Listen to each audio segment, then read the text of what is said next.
تغییرات در حیات این دسته دیده می شود. امروز در حیات اساسی گروز اسلاموف بازی خواهد کرد و البته او در حیات این دسته خرید که به نظر نمیاد. و وقت با چند بدید که مرکزی برای ارتش امکانیت برای دسته حسیلوت و از همین نقطه ضربه جمعی در بازی حالا با توپ بازم دسته حسیلات پس به کنار میدان محمد علی عزیزبویف و امکانیت گلزنی برای دسته حسیلات، اما ضربه چندان سخت نبود. پرتابی خیلی هم بلند و دروازه‌بان دسته حسیلات فتح‌الله بابویف در کرد که توپ به کنج دروازه روان میشد. به این خاطر این وضعیت رو این دروازه‌بان برطرف کرد. عظیموف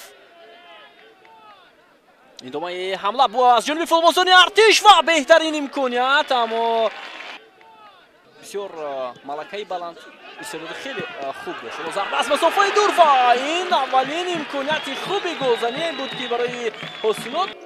ضربه جریمه‌ای بختیار چوریف و بسیار خطرناک بود. ضربه محافظتگری تیم مهمان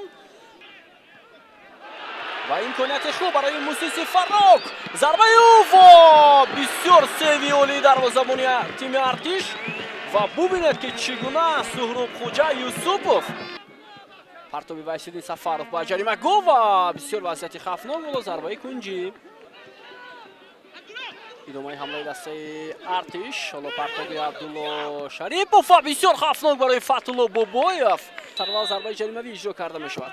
چوریف پرتابی خیلی هم بلند، امکانیت خوب برای بیلونگ جرارد، اما این بازیگر خب ضربه جریمه‌ای با شکل فوتبالبازان حسیلات و بسیار ضربه سخت. اینجا سوی سهراب خوجا یوسفوف پس با چوریف فرصت برای بختیار، امکانی خوب اما پس رو سلیمان محادف خوب و موقع دسته ریگار دست. وضعیت بسیار دشوار برای دسته حسیلات. ژانگاتن امکانیت برای زدن گل و اما گل نمی شود.